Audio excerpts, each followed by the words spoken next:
안녕하세요. 저는 김은자입니다. 올해 64시고요. 전북 남원 시골 마을에서 혼자 살고 있습니다. 남편은 벌써 15년 전에 세상을 떠났고 두 아들은 서울에서 가정을 꾸려 따로 살고 있어요. 농사도 이제는 놓고 조용한 집에서 꽃을 가꾸며 하루하루를 보내는 중입니다. 그날은 정말 평범한 하루였습니다. 아침 일찍 일어나 마당의 화분에 물을 주고 된장국에 묵은지를 곁들여 혼밥을 하고 시골 장터에 나가 콩나물 한 줌과 참기름 한 병을 사 들고 돌아왔죠. 봄 햇살이 유난히 따뜻했던 날이었습니다. 바람엔 풀내음이 섞여 있었고 마당에 핀 매화꽃은 만개한 지 오래였죠. 오후가 되자 안방에 햇살이 스며들며 졸음이 밀려왔습니다. 조용한 음악을 틀어놓고 마루에 앉아 한참을 멍하니 하늘만 바라보았어요. 평온했습니다. 그저 평범하고 고요하고 따뜻했죠. 그런데 이상했습니다. 첫째 아들 상호한테서 전화가 왔거든요. 그 아이는 평소에 명절이나 생신 외에는 전화 한 통 없는 성격이에요. 그래서 무슨 일이 생긴 건 아닐까? 심장이 철렁 내려앉았지만 막상 전화를 받으니 녀석은 다정한 목소리로 말했습니다. 엄마, 이번 주말에 잠깐 서울 올라오실 수 있어요. 미정이가 꼭 드릴 말씀이 있다네요. 며느리 미정이 이름만 들어도 가슴에 멍이 드는 사람이었죠. 결혼한 지 10년이 넘었지만 단 한 번도 저를 따뜻하게 대해준 적이 없던 아이. 그래서 더더욱 이상했습니다. 그 아이가 왜 저를 보자 했는지 갑자기 무슨 말을 하려는 건지 감이 잡히지 않았어요. 뭔 일인데? 그래, 전화로 하면 안 되나? 엄마. 직접 얼굴 보고 말하고 싶대요. 중요한 얘기라서 그냥 올라오세요. 민준이도 보고 가시고요. 민준이 제 손주죠. 그 말에 저는 더 이상 묻지 않고 알겠다고 했습니다. 서울 간다는 소식에 동네 친구들은 좋겠다고 했지만 제 마음속에는 묘한 불안이 맴돌기 시작했습니다. 토요일 오전 꽃무늬 블라우스를 꺼내 입고 손주 줄 과자며 용돈을 챙겨 기차에 올랐습니다. 창밖 풍경이 빠르게 흘러가는 동안도 제 마음속에는 잔잔한 파문이 일고 있었습니다. 평소답지 않은 며느리의 태도, 그리고 직접 만나 얘기하자는 말투까지 뭔가 단순한 일이 아니라는 느낌이 들었거든요. 서울역에 도착하자 둘째 며느리 진아가 마중을 나왔습니다. 어머님, 오래 기다리셨어요. 어서 가요. 상호 오빠네 집으로 바로 가야 해요. 저는 이상하게도 둘째 며느리의 표정에서 묘한 긴장감을 느꼈습니다. 환한 웃음은 있지만 눈가가 굳어 있었고 입꼬리에는 어색한 떨림이 있었죠. 차 안에서도 어색한 침묵이 흘렀고 저는 괜히 미정이 얘기를 꺼내봤습니다. 미정이가 뭐라 하디 갑자기 웬일이래? 그게 저는 잘 모르겠어요. 어머님, 가서 들으세요. 그 순간 제 가슴이 싸늘하게 식는 느낌이 들었습니다.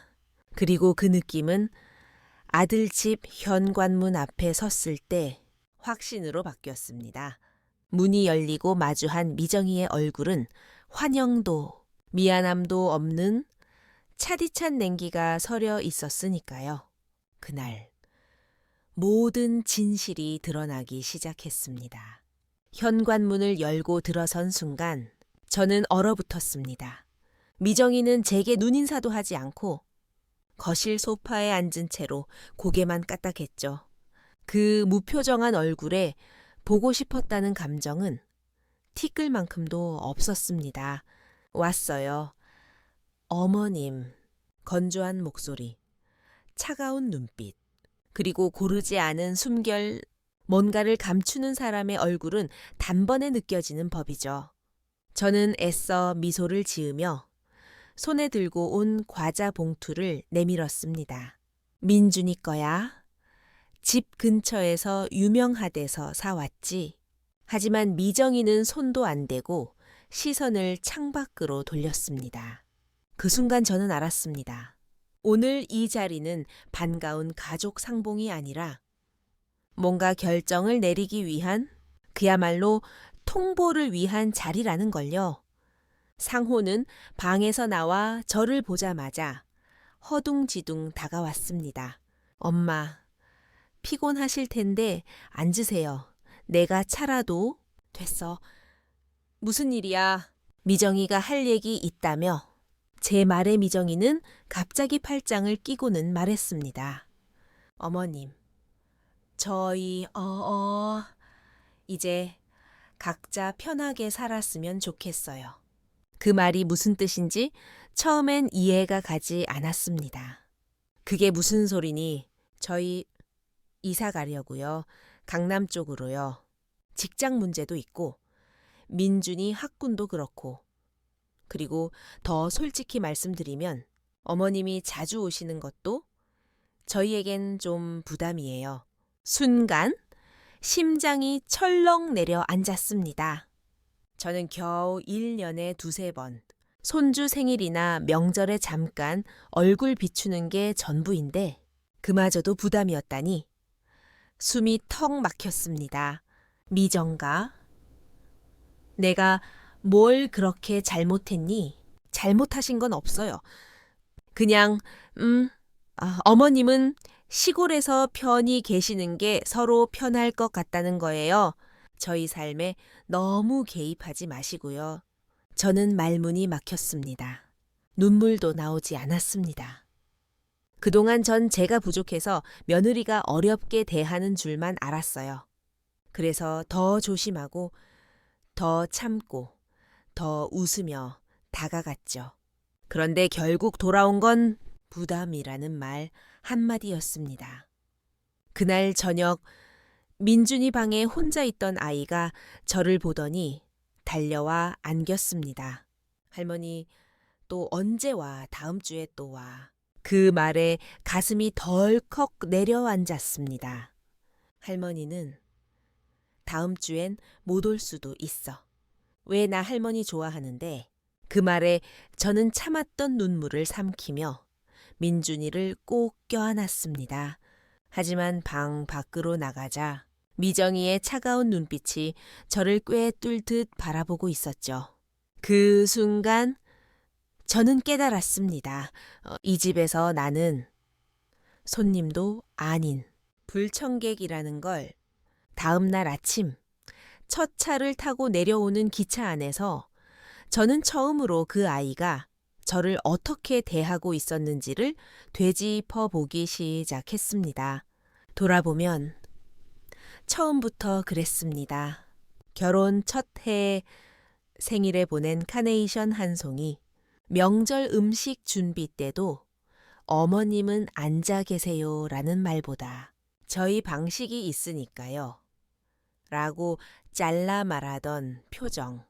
그리고 어느 순간부터는 제게는 아무런 연락도, 안부도, 초대도 없었죠. 제가 서울에 간다고 하면 숙소는 잡으셨어요. 라는 말부터 나오던 며느리 그 모든 게 이제야 퍼즐처럼 맞춰지기 시작했습니다. 하지만 그건 시작에 불과했습니다. 그날 이후 아들 집에서 들려오는 소식은 전보다 더 차가웠고 전화 한 통 없는 날들이 늘어나면서 저는 점점 더 가족이라는 단어에서 멀어지고 있다는 걸 느껴야 했습니다. 그러던 어느 날 동네 식당에서 우연히 듣게 된 말 한마디가 제 마음 깊숙한 곳에 숨겨진 의심을 꺼내게 만들었습니다. 그 집 큰며느리 시어머니 돈으로 아파트 산 거라며. 그때부터였어요.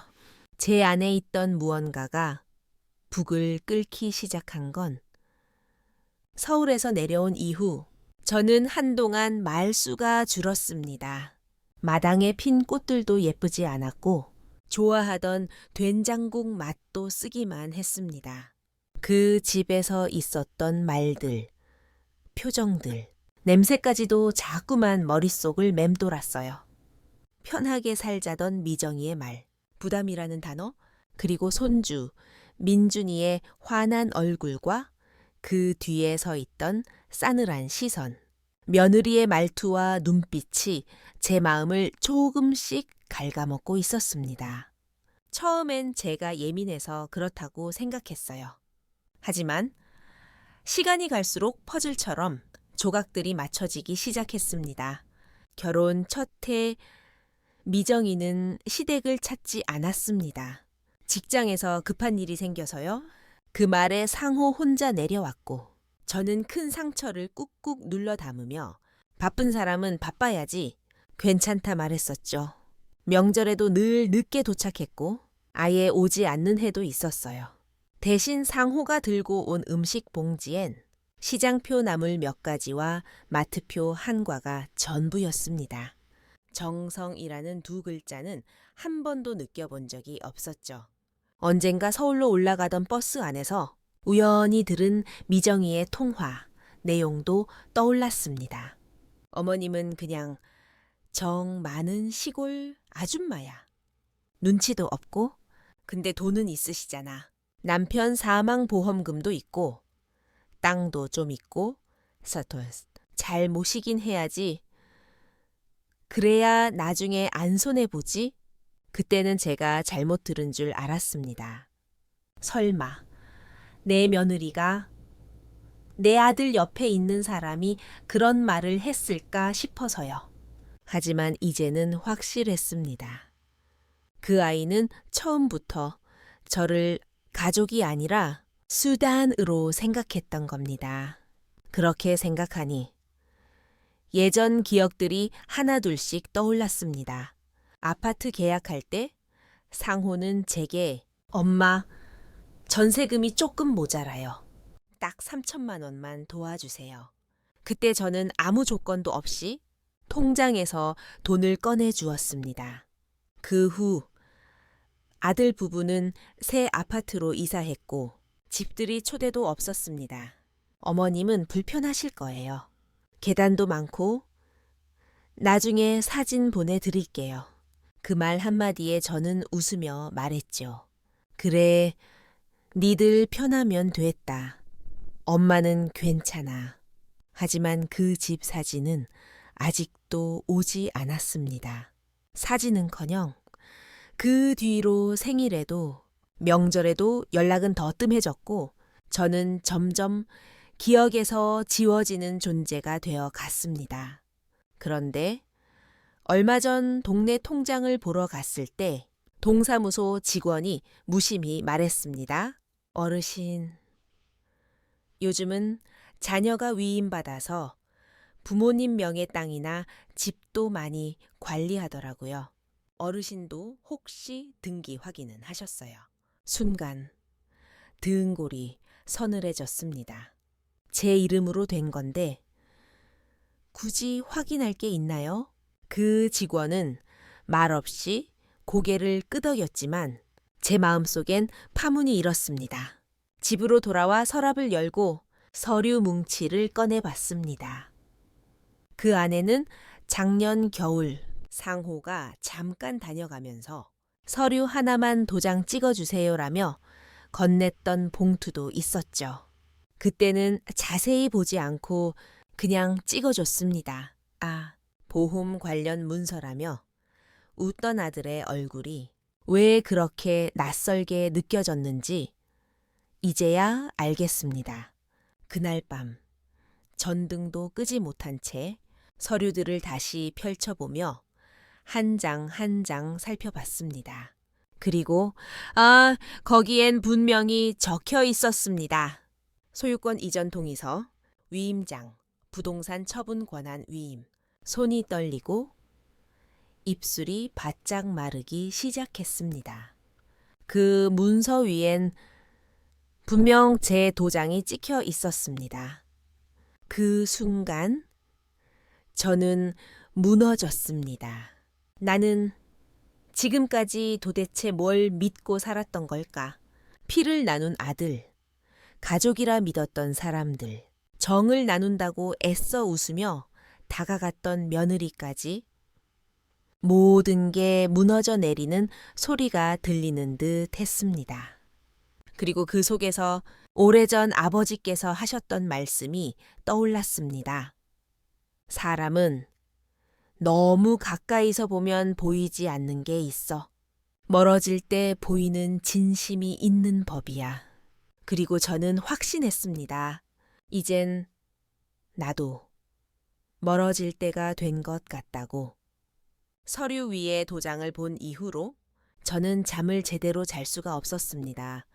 평소처럼 밥을 지어도 숟가락이 입으로 들어가지 않았고 창밖에 핀 꽃도 아침 햇살도 모두 잿빛으로 보였습니다.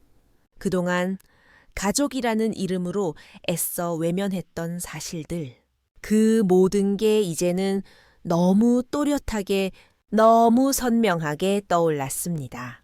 며칠 후 저는 상호에게 조심스레 전화를 걸었습니다. 상호야, 엄마 도장 찍은 서류 말인데 그거 부동산 관련 서류 아니었니? 상호는 짧게 침묵한 뒤 어색하게 웃으며 말했습니다. 그거요. 미정이가 처남 집 담보 문제로 잠깐 필요하대서. 근데 걱정 마세요. 엄마한테 피해 가는 일 없어요. 그 순간 저는 참았던 분노가 치밀어 올랐습니다. 그러면 미리 말을 했어야지. 엄마 땅인데 왜 며느리 동생이. 하지만 제 말이 끝나기도 전에 상호는 짜증 섞인 목소리로 말을 끊었습니다. 엄마, 그만 좀 하세요. 솔직히 엄마가 그 땅 가지고 뭘 해요? 우리야 민준이 키우느라 매달 빠듯한데 도와주셔야 하는 거 아니에요. 그 말에 제 입이 굳었습니다. 나와주셔야 한다. 가지고 있어봤자 아무 쓸모 없다. 그 아이가 나를 어떻게 보고 있었는지 그 단어 하나하나가 증명해주고 있었어요. 며칠 후 서울로 올라가기로 마음을 먹었습니다. 확실하게 직접 눈을 보고 말해야겠다는 생각이 들어서요. 그날따라 집 현관 앞에서 초인종을 눌렀지만 안에서는 한참 동안 인기척이 없었습니다. 열린 문 너머로 들려오는 민준이의 목소리, 그리고 그 뒤에 들린 미정이의 말이 귓가를 찢듯이 파고들었습니다. 시골 할머니 오면 말해. 엄마는 안 계시다고. 그 순간 제 다리는 풀려버렸습니다. 현관 앞에 서 있던 저는 들켰다는 걸 알았지만 문을 두드릴 힘조차 나지 않았습니다. 돌아오는 길, 지하철 창에 비친 제 얼굴은 지쳐 있었고 상처투성이었고 무엇보다 그 어디에도 엄마의 모습이 보이지 않았습니다. 며칠 후 둘째 며느리 진에게 전화가 왔습니다. 어머님, 혹시 큰 댁에 다녀오셨어요? 미정이가 무척 예민해져 있더라고요. 예민해져 있다니. 그게 어머님이 자꾸 간섭하신다면서 애들 교육부터 살림까지 전부. 그래서 우리도 좀 조심하래요. 순간 숨이 멎는 것 같았습니다. 우리도 조심하래요. 이젠 둘째 집에서도 거리를 두기 시작한 겁니다. 나는 언제부터 이렇게 불편한 존재가 된 걸까? 그동안 내가 했던 건 모두 가족을 위한 일이었는데 아이들을 뒷바라지하며 옷 한 벌 사지 않고 모은 돈, 남편이 떠난 뒤에도 며느리들에게 생일 선물 한 번 빠뜨리지 않으려던 노력, 손주를 볼 때마다 가장 좋은 옷과 과자를 사던 마음, 그 모든 게 그들에게는 귀찮음이었을까. 며칠 후 동네 약국에서 감기약을 타러 갔다가 약사분이 무심코 건넨 말이 또 한 번 저를 흔들었습니다. 어르신, 며느님이시던가요? 며칠 전에 전화 오셔서 어르신 병력 여쭤보시던데요. 보험 문제 때문이라 하더라고요. 그 말을 듣는 순간 다시 손이 떨리기 시작했습니다.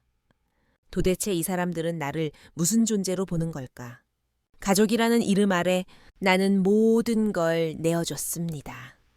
사랑도, 시간도, 돈도. 하지만 돌아온 건 외면과 모욕뿐이었습니다. 그날 밤, 저는 편지를 한 장 꺼내 써내려가기 시작했습니다.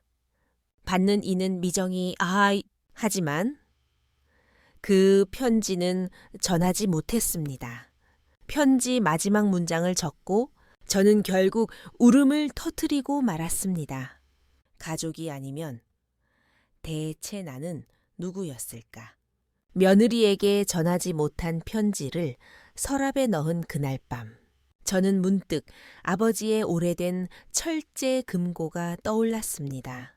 남편이 세상을 떠난 뒤로 그 금고는 제가 대신 관리해 왔지만 한 번도 그 안에 든 서류들을 제대로 들여다본 적은 없었거든요. 내가 가진 게 뭐라고 그냥 잘 살아라. 그 마음뿐이었는데 무심히 다락방으로 올라가 먼지가 쌓인 금고를 열었을 때 그 안엔 오래된 땅 문서들과 보험 관련 서류 그리고 상호 이름이 적힌 한 봉투가 있었습니다. 그 봉투 안에는 송을씨로 적힌 작은 쪽지 한 장이 들어 있었습니다. 순자 여사님, 작년 10월 15일 귀하의 위임장과 인감이 첨부된 부동산 양도 계약서가 접수되었음을 알려드립니다. 감사합니다. 주 대화법률사무소 10월 15일 그 날짜는 상호가 다녀간 날과 정확히 일치했습니다. 그날 아들은 무뚝뚝하게 들어와 말했었죠. 엄마, 서류 하나만 도장 찍어줘. 이것만 처리하면 한숨 돌릴 수 있어. 그게 보험 관련 문서가 아니라 부동산 양도 계약서였던 겁니다. 그리고 또 하나 금고 밑바닥에서 남편이 생전에 적어둔 작은 수첩이 나왔습니다. 그 안엔 이런 문장이 적혀 있었습니다. 은자는 내가 죽은 뒤에도 애들한테 끌려다니지 않게. 이 집 땅은 절대 양도하지 말 것. 큰 놈이 손 벌려도 절대. 순간 심장이 쿵 내려앉았습니다. 남편은 알고 있었습니다. 상호가 그리고 미정이가 어떤 사람인지 미리 짐작하고 있었던 겁니다. 그동안 나는 가족이니까라는 이유로 무조건 믿고 내어주고 웃으며 참아왔지만 그들은 철저히 계산된 수로 내 마음을 이용해왔던 거였습니다. 그날 밤 나는 처음으로 엄마라는 이름이 부끄럽게 느껴졌습니다. 내가 자식 교육을 잘못한 걸까? 아니면 사람을 잘못 본 걸까? 하지만 그 어떤 후회보다 더 깊게 파고들던 건 분노였습니다. 그 아이들은 내가 갖고 있는 것들을 자기들 몫이라 생각하고 있었던 거죠. 나의 노후, 나의 고생, 나의 권리는 그들에게 이미 확보된 재산에 불과했던 겁니다. 며칠 뒤 저는 마음을 다잡고 읍내 법무사무소를 찾았습니다. 무릎이 후들거리면서도 자딘 묻지 않을 수 없었어요. 이 문서 정말 제가 위임한 게 맞나요? 법무사는 당황한 얼굴로 고개를 끄덕였습니다. 예, 직접 오셔서 확인하셨고 인감 도장도 사용하셨고요. 혹시 제가 무슨 말이라도 했습니까?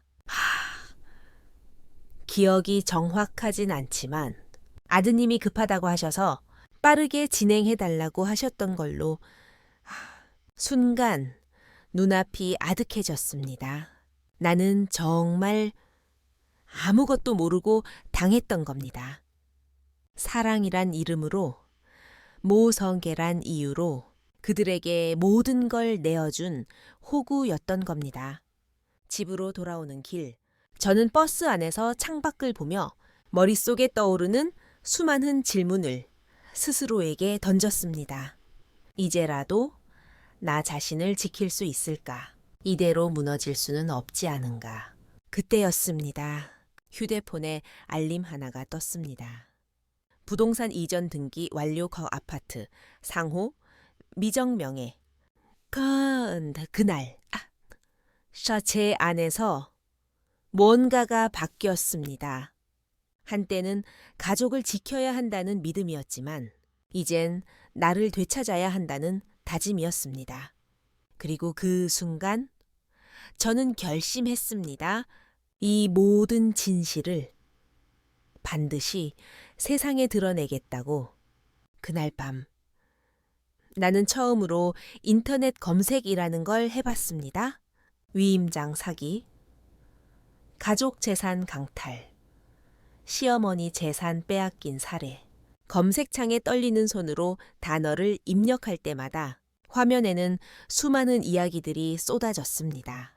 나 같은 사람, 나밖에 없다고 생각했는데 아니었구나. 피눈물 나는 사연들, 며느리가 시어머니 명의 아파트를 헐값에 넘기게 한 이야기, 아들이 아버지의 도장을 몰래 가져가 위임장을 작성한 이야기, 하나같이 믿음이라는 이름 아래 이루어진 배신이었습니다. 그중 한 문장이 내 마음을 후벼 봤습니다. 사랑은 권리가 아닙니다. 가족이라는 이유만으로. 당신의 인생까지 빼앗길 이유는 없습니다. 그 문장을 읽는 순간 나는 알 수 없는 울음을 터뜨리고 말았습니다. 그래, 나도 이제는 내 인생을 찾아야 해.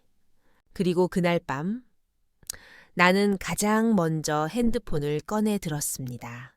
상호와 나눴던 문자, 통화 기록, 그리고 그날 며느리 집 앞에서 들었던 대화를 떠올리며 녹음 파일을 확인했습니다. 놀랍게도 스마트폰에는 자동 통화 녹음 기능이 켜져 있었고 그 안에는 지난 6개월간의 통화 내용이 고스란히 저장돼 있었습니다. 하나하나 재생하며 확인하던 중 상호와의 통화에서 이런 말이 나왔습니다. 엄마, 그냥 도장만 좀 찍어. 미정이가 말 잘 꺼내면 또 말 안 듣는다고 하니까 그냥 가만히 있어줘. 우리가 알아서 할게. 또 다른 녹음에는 미정이가 한 말도 남아 있었습니다. 시골집이요. 그거 팔아서 애 학원비 내야죠. 어머님은 그냥 조용히 계시면 돼요. 아직 안 치매신 거 감사해야지. 그 말에 나는 녹음기를 움켜쥔 손을 떨었습니다. 그동안 내 눈에만 가족이었던 사람들, 그들의 입에서 나오는 말엔 최소한의 존중도 없었습니다. 다음 날, 나는 읍내에 있는 법률 상담소를 찾았습니다. 그곳에서 만난 젊은 변호사는 말했습니다. 이건 전형적인 가족 내부 사기입니다. 위임장을 받을 당시 명확한 고지가 없었고 어르신이 피해를 인지하지 못한 채 서명하셨다면 무효 소지가 큽니다. 녹취록도 있습니다. 좋습니다. 그것도 증거가 됩니다. 특히 며느리의 발언은 민사소송에 유리하게 작용할 수 있어요. 나는 처음으로 나도 뭔가 할 수 있다는 생각이 들었습니다. 지금까지 나는 참기만 했고 모른 척하며 살아왔지만 이제는 나를 지키기 위해 싸워야 한다는 걸 깨달았습니다. 그리고 그날 밤 잠들기 전 손에 꼭 쥐고 있던 남편의 수첩을 다시 펼쳤습니다. 그 안에 써있던 메모, 큰 놈이 손 벌려도 절대 라는 말 뒤엔 작은 글씨로 이런 문장이 덧붙어 있었습니다. 사람은 바뀌지 않아도 진실은 바뀌지 않는다. 나는 결심했습니다. 이제는 진실을 파헤치고 이 모든 배신의 값을 그들에게 돌려주겠다고. 내가 가진 가장 큰 무기는 지금까지 봐준 시간 그 자체야. 며칠 후 나는 며느리 미정의 친구 SNS 계정을 통해 그들의 새로운 아파트 주소를 알아냈고 그 건물에 등기부 등본을 떼어보았습니다. 그리고 거기엔 마영의자 김상호, 서미정 공동명의, 취득권인 증여. 이제 모든 조각이 맞춰졌습니다. 나는 아무것도 모른 채 그들에게 내 땅을 증여한 겁니다. 하지만 그게 끝은 아니었습니다. 며느리의 SNS엔 이런 글이 올라와 있었습니다. 드디어 우리 집 완성. 시어머니의 마지막 선물 덕분에 드림하우스 입성. 앞으로는 누구의 간섭도 없이 우리만의 세상에서 살 거예요. 이걸 본 순간 내 안에 남아있던 마지막 연민마저 산산이 부서져 내렸습니다. 그래, 이제부터는 내가 간섭 좀 해보자. 다시는 나를 무시하지 못하도록. 그날 밤 나는 마지막으로 남편의 영정 앞에 무릎 꿇고 말했습니다. 여보, 나 이제부터 당신 목까지 단단해질게. 당신이 그토록 지키고 싶어 했던 이 집과 땅, 다시 내 손으로 되찾아올 거야. 서울의 아파트 단지 앞에 서 있는 내 모습은 오래전 서울역 플랫폼에서 손주 보러 설레던 그날과는 전혀 달랐습니다. 이번엔 무언가를 얻으러 온 게 아니라 빼앗긴 것을 되찾기 위해 왔습니다. 정문 앞 경비실에서 등기부 등본을 보여주며 여기 거주 중인 김상호, 서미정 부부에게 전달할 서류가 있습니다. 말하자 경비원은 난감한 얼굴로 전화를 돌렸습니다. 잠시 뒤 초인종도 없이 정문을 나선 미정과 눈이 마주쳤습니다. 그 아이는 처음엔 나를 못 본 척 지나치려 하더니 내가 한 발 다가서자 그제야 입을 열었습니다. 어머님이 여기까지 왜 오셨어요? 서류 좀 전해주러 왔다. 나는 고요하게 봉투를 내밀었습니다. 그 안엔 내용 증명과 증여무효소송 예고장이 들어 있었습니다. 이건 무슨 읽어봐. 자세히 써뒀으니까 이제부터는 법으로 말할 거야. 미정의 얼굴에서 혈색이 사라졌습니다. 그리고 그 순간 나는 알 수 있었습니다. 이제부터가 진짜 시작이라는 걸. 그날 저녁 나는 서울역 근처 찻집에서 오래전 남편 친구였던 정 변호사를 만났습니다. 이제는 은퇴 직전이지만 한때는 큰 로펌에서 일했던 분이죠. 은자 씨, 당신이 이길 수 있어요? 이건 감정 싸움이 아니라 법의 영역이야. 우린 사실과 증거를 쥐고 있잖아. 나는 그 말에 조용히 고개를 끄덕였습니다. 며칠 뒤 미정의 얼굴이 담긴 SNS 계정을 익명으로 캡처해 증거 의도 왜곡, 자발적 기만이라는 제목으로 모아두었습니다. 그 계정엔 그녀가 시어머니의 재산을 어떻게 이용했는지가 사진과 글로 명백히 드러나 있었죠. 시골집 팔면 진짜 해방이단? 올해 목표 달성 완료. 이제는 내 세상. 그 말 한 줄이 수천 마디 변명보다 더 무서운 증거가 될 것이란 걸 그 아이는 몰랐던 겁니다. 동시에 나는 상호에게도 문자 하나를 보냈습니다. 너한테 마지막 기회를 줄게. 엄마를 속였던 그 날 다시 떠올려봐. 직접 와서 얘기하지 않으면 모든 건 법대로 처리하겠다. 이틀 후 상호는 마침내 내려왔습니다. 초췌한 얼굴로 마당 앞에 선 아들은 예전에 다정한 아들이 아니라 겁에 질린 피고인의 얼굴을 하고 있었죠. 엄마, 나 미안해. 그땐 정말 급했어. 애 학원비에 전세 보증금도 모자라고 미정이가 너무 몰아붙이니까 나는 조용히 차를 따르며 말했습니다. 상호야, 나는 네가 내 편이길 바랐다. 하지만 넌 내 등을 밀었어. 엄마, 난 그런 뜻 아니었어. 엄마가 믿어주니까 내가 너무 쉽게 생각했어. 이건 단순한 실수가 아니야. 엄마가 내게 물려주기 전에 넌 먼저 엄마를 밀어냈어. 그 순간 상호의 눈엔 눈물이 맺혔지만 나는 차갑게 돌아섰습니다. 이제 와서 울지 마라. 울음은 진심이 무너졌을 때 나오는 거야. 며칠 후 본격적인 소송 절차가 시작됐습니다. 변호사는 예상보다 빠르게 진행된다고 했습니다.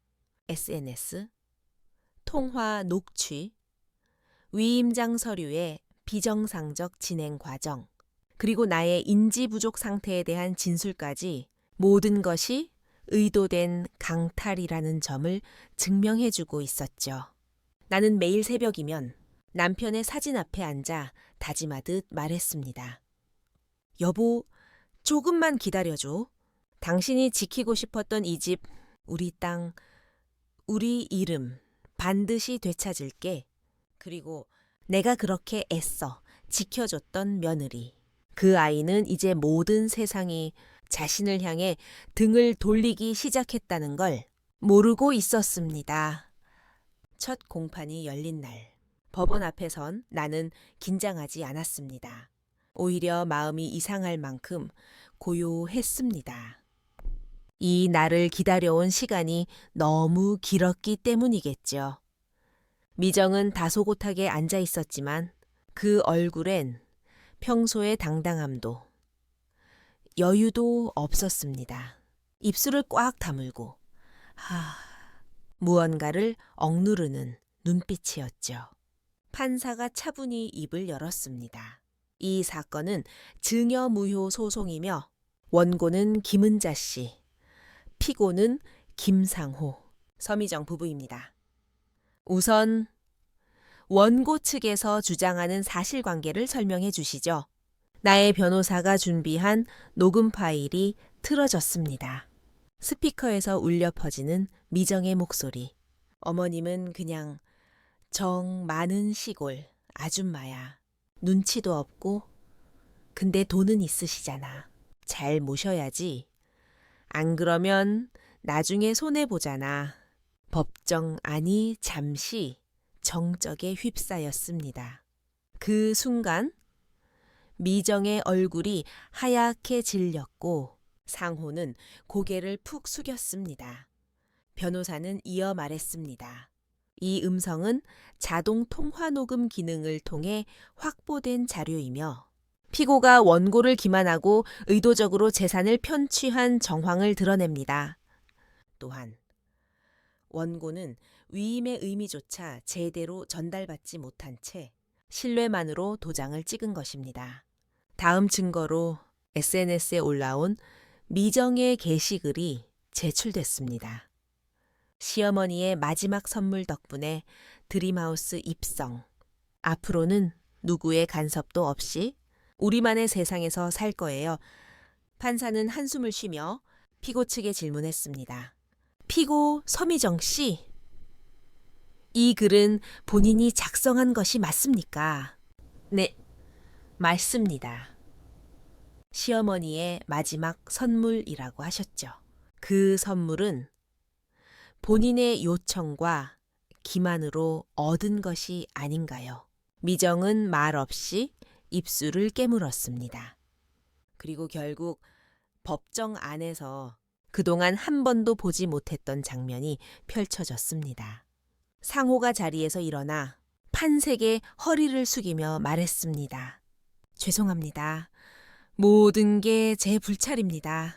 어머니는 아무것도 모르고 도장을 찍으셨고 미정이도 제 설득에 못 이겨 그만하라고 했잖아.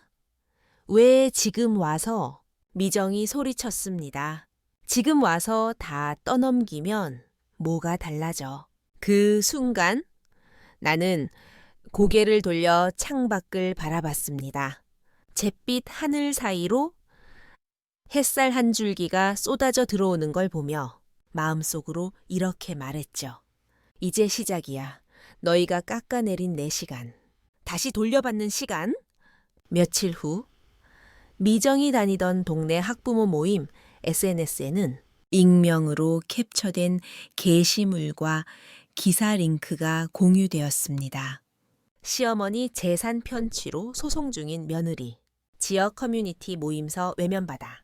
소송은 아직 끝나지 않았지만 이미 세상은 그녀를 외면하기 시작했습니다. 미정이 주최하던 학부모 바자회도 맡았던 지역 교육위원 자리도 하루아침에 취소됐다는 소식이 들려왔습니다. 그날 밤 상호에게 문자가 왔습니다. 엄마, 나 이제 어떻게 해야 할지 모르겠어. 미정이는 이혼하겠다고 나가버렸고 민준이 학교에서도 이상한 시선 받아 그냥 엄마가 원하시는 대로 하세요. 나는 그 문자에 오래도록 답하지 않았습니다. 그리고 다음날 아침 딱 한 줄을 보냈습니다. 이제라도 후회한다면 그게 내 시작이다. 며칠 후 두 번째 공판을 앞둔 날, 우리 변호사는 말했다. 이번 재판부는 정서적 피해까지 고려해줄 가능성이 큽니다. 모든 증거가 원고 측에 유리하게 작용하고 있어요. 나는 고개를 끄덕이며 조용히 말했습니다. 저는 단 한 가지 바람밖에 없습니다. 그들이 뺏어간 게 돈이 아니라 사람이었단 걸 깨달았으면 좋겠어요. 그리고 그들의 거짓 위에 쌓은 탑은 서서히 하지만 확실하게 무너져 내리고 있었습니다. 두 번째 공판 당일, 나는 흰색 블라우스에 깔끔한 정장을 입고 법정에 섰습니다. 손에는 얇은 서류 봉투 하나를 쥐고 있었죠. 그 안에는 내가 마지막까지 지켜온 한 장의 진실이 들어 있었습니다. 법정은 여느 때처럼 조용했지만 어딘지 모르게 긴장이 감돌았습니다. 판사가 피고 측 대리를 바라보며 말했습니다. 피고 서미정 씨, 원고가 제시한 사전 인지 부족 상태 및 김한계에 의한 서명, 유도 주장에 대해 인정하십니까? 미정은 말을 아꼈고 대신 상호가 입을 열었습니다. 스워요. 네, 저는 그 과정에서 어머니께 충분한 설명을 드리지 못했습니다. 모든 책임은 저에게 있습니다. 그러면 서미정 피고께서는 본인의 개입을 부정하십니까? 그때였습니다. 나는 자리에서 천천히 일어나 판사에게 말했습니다. 재판장님, 원고로서 추가 증거를 제출하고자 합니다. 서류 봉투를 내밀며 조용히 덧붙였습니다.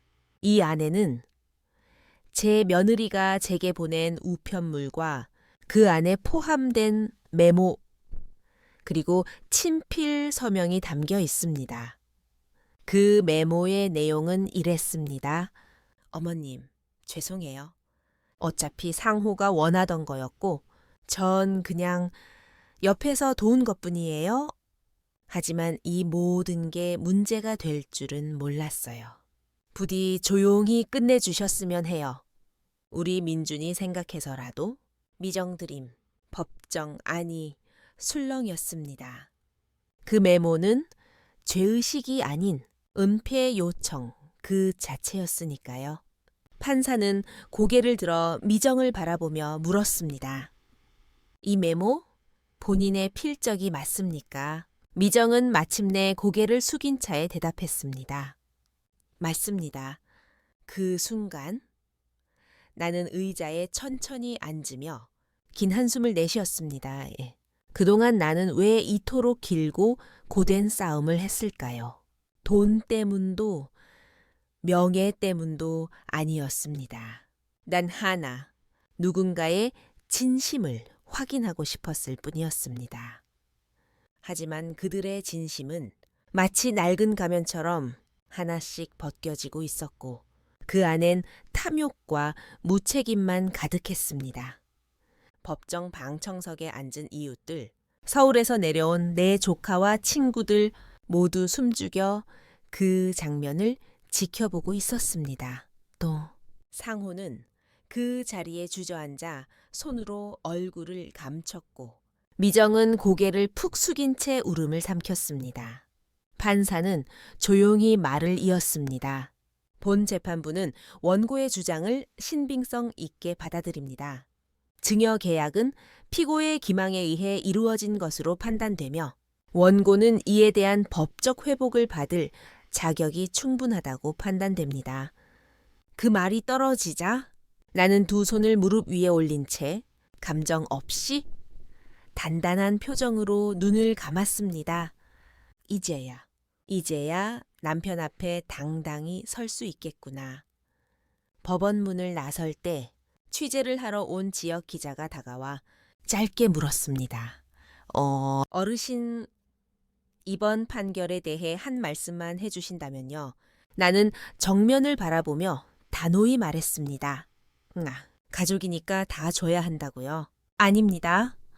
가족이라서 더 지켜야 하는 게 있어야 합니다. 믿음 없이 받은 사랑은 결국 죄가 됩니다. 그날 저녁 나는 남편의 사진 앞에 다시 앉았습니다. 여보, 나 해냈어. 당신이 지켜주고 싶었던 우리 집, 우리 이름 내가 다시 찾아왔어? 그리고 한참 동안 눈물이 멈추지 않았습니다. 소송이 끝난 뒤 나는 다시 시골집으로 돌아왔습니다. 여전히 작은 마당엔 제비가 지저귀고 장독대 위엔 햇살이 참 따스하게 내려앉아 있었죠. 모든 게 제자리로 돌아왔지만 사실 나는 더 이상 예전의 내가 아니었습니다. 이제 정말 혼자야. 문득 그런 생각이 들었지만 그 말엔 외로움보다도 이상하게 편안함이 깃들어 있었습니다. 며느리 미정은 결국 상호와 이혼했습니다. 그 아이는 끝까지 사과하지 않았고 상호는 조용히 서울을 떠나 민준이와 둘이 살고 있다는 소식만 들려왔습니다. 한때 내가 그렇게 품고 아꼈던 아이들이 이제는 기억 저편으로 천천히 밀려나고 있었습니다. 나는 그 집들을 모두 내 이름으로 다시 돌려받았고 남편과 함께 지었던 이 한옥집에도 새로 페인트 칠을 하고 오래된 장판도 바꾸었습니다. 며칠 전엔 오랜만에 둘째 진아가 손주들과 함께 놀러 왔습니다. 어머님, 집이 훨씬 밝아졌어요.